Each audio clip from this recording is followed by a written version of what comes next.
Welcome back once again, myself Pranshul Kumar Pathak, and dear friend, in this particular video I will I have replied to some comments, so I just want to make a video on that. So एक कोई ममता ठाकुर करके कोई viewer हैं, उन्होंने हमें message किया, sir this exam provide fellowship as like CSR do. So of course dear, whatever exam we are giving, that will give you some kind of fellowship. So fellowship क्या है पहले ये समझो. ऑफ कोर्स फंडिंग एजेंसी सिर्फ CSIR नहीं है all over India में. तो फंडिंग एजेंसी ये सारे हैं जो यहाँ पे मैंने मेंशन किया है आपको, ठीक है. और इसके अलावा भी PM केयर फंड है, उससे भी कई जगह IITs में मिलती हैं, ठीक है. तो ये बात आपको समझना है कि अक्सर होता क्या है. और आपने सेकंड कमेंट मुझे किया किसी ने कि उन्हें ममता ठाकुर ने किया कि जो इंटरनेट पे इन्होंने सर्च किया तो इनको पता चला है कि DBT सिर्फ 25,000 JRF देती है. ओके, सो इंफॉर्मेशन पुराना है. I am already a DBT research scholar, so I am getting whatever the other agency is giving. So एक चीज़ आप याद रखो, कोई भी फंडिंग एजेंसी जो है गवर्नमेंट ऑफ इंडिया से ही चलती है, ठीक है. चाहे वो कोई भी फंडिंग एजेंसी हो, that is governed by government of India.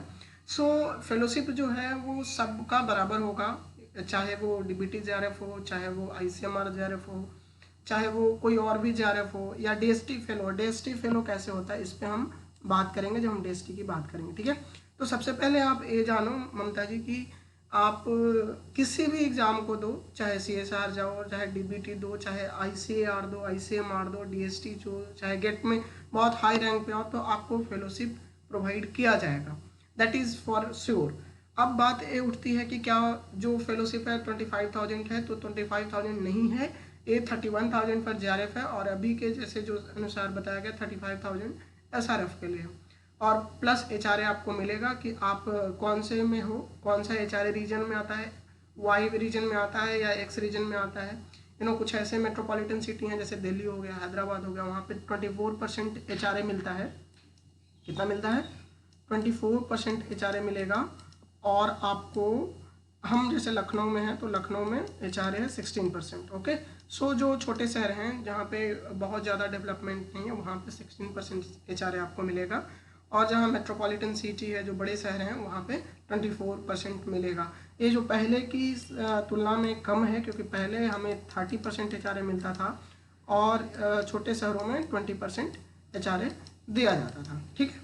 लेकिन अब पता नहीं गवर्नमेंट ऑफ इंडिया को क्या आया, इन्होंने HRA को कम कर दिया है. तो ये अलग इशूज है, उस पर हम नहीं जाएंगे. बस ये कहना चाहेंगे कि हाँ, ऑफ कोर्स आपको जितनी भी फंडिंग एजेंसी है, they will provide somehow fellowship, whether it is ICAR, whether it is CSIR, DBT, ICMR, DST or GET, it will provide you some sort of fellowship. Okay, so that for sure. और fellowship जो जिसको भी मिलेगी वो 25,000 नहीं मिलेगी, वो हमेशा आपको किसी भी JRF पद के लिए जब भी आप जाओगे तो आपको 31 ही दिया जाएगा. Okay, for that sure.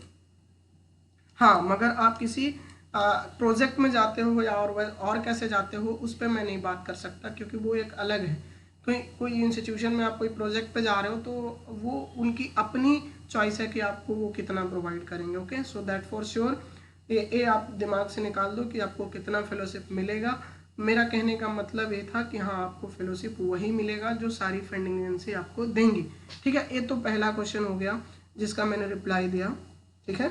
तो शायद आपको समझ में आया होगा ममता जी, और भी जो व्यूवर हैं ये जान लें कि फंडिंग एजेंसी इतने सारे हैं, आप कोई भी एग्ज़ाम देंगे तो एटलीस्ट आपको फेलोशिप मिलेगा. ICAR के साथ कहानी ये है कि ICAR एक एग्रीकल्चर यूनिवर्सिटी के लिए है. तो जब आप ICAR के through Indian council of agriculture research में आप जाते हैं, तो एग्रीकल्चरल यूनिवर्सिटी में आप जाएंगे तो वहाँ सम काइंड ऑफ फेलोशिप आपको वहाँ से प्रोवाइड किया जा सकता है. बट बाकी जो हैं CSR, DBT, ICMR, DST, ये जो आप जो हैं चार स्तंभ हमारे इंडिया के, ये ऑलरेडी दे आर प्रोवाइडिंग एकदम फुल फ्लेज, मतलब आपको फेलोशिप देंगे जब ये आप एग्जाम क्वालिफाई करोगे. और भी DBT में 2 कैटेगरी होता है, ठीक है, कैटेगरी 1 एंड कैटेगरी 2. तो कैटेगरी 1 वाले बच्चे जो हैं वो डायरेक्ट JRF पाते हैं, उनको वही फेलोशिप मिलेगी जो और भी कोई फंडिंग एजेंसी देती है. लेकिन कैटेगरी 2 में आपको कोई फेलोशिप नहीं दिया जाता है. DBT के थ्रू आपको DBT फंडेज प्रोजेक्ट में रखा जा सकता है in category 2. So dear friend, category 1, category 2, 2 category हैं DBT के. JRF निकालने के, तो ये अलग sort of kind of problems हैं, तो आपको इस पे ध्यान देना है। कैटेगरी 1 में ही आप DBT JRF क्वालिफाई करेंगे तो एज ए JRF आप कहीं पे भी आप जा सकते हो। कैटेगरी 2 करते हो तो it's somehow equal to the GATE. GATE भी क्या होता है, गेट क्वालिफाई करते हो तो आप किसी प्रोजेक्ट में जाने के लिए एलिजिबल हो जाते हो। उसी तरह से DBT की कैटेगरी 2 भी आपके पास है, तब भी आप प्रोजेक्ट में कहीं पे जाने के लिए एलिजिबल हो जाते हो। इस तरीके से पूरा इन्फॉर्मेशन शायद आपको क्लियर हो गया होगा। अगर अभी भी कोई प्रॉब्लम है तो आप इस वीडियो के नीचे कमेंट डालें, हमसे पूछें आपके अंदर क्या क्वेरीज हैं। और एक दूसरा है, ऋषिकेश नाम का कोई स्टूडेंट है मेरा, सो उसने मुझसे पूछा कि सर ये बताओ कि sir please give me the analysis on DBT BET 2020 paper and expected cut off. Dear friend, I will give you, just wait for right moments, I'm also not, always free in my life. I'm already doing my PhD, so ये मेरे लिए थोड़ा hectic हो जाता है, but हाँ मैंने जब ये प्रण लिया है कि आई विल हेल्प, चाहे जैसे भी हो हम आप लोगों के साथ हैं, तो करना क्या है, थोड़ा पेशेंस रखना है, ठीक है। अभी जस्ट कल एग्ज़ाम हुआ है, बहुत सारे बच्चे बहुत तरह के कमेंट्स मुझे लिखे हैं, और ऑफ कोर्स हम सारे कमेंट्स को अपने दिमाग में बैठाए हुए हैं, और जब भी मुझे मौका मिलेगा I will come up with the videos. Even मैंने आपके कमेंट पे मैं वीडियो बना सकता हूँ, तो आप इससे सोच सकते हैं कि हम आपके लिए कितना सोच रहे हैं, ठीक है। तो आपके कमेंट मेरे लिए बहुत इंपॉर्टेंट हैं। आप जो भी बोलेंगे, अगर कोई भी मुझे जेन्युइन कमेंट्स हमेशा लगा, तो I will always come up with the some video on your specific comments. आपको कुछ भी प्रॉब्लम होगा, you can freely share to me, okay. So thank you so much for watching this part. I think आपके जो queries थे आपको समझ में आ गए होंगे। I will see you soon into the next video. Bye, take care.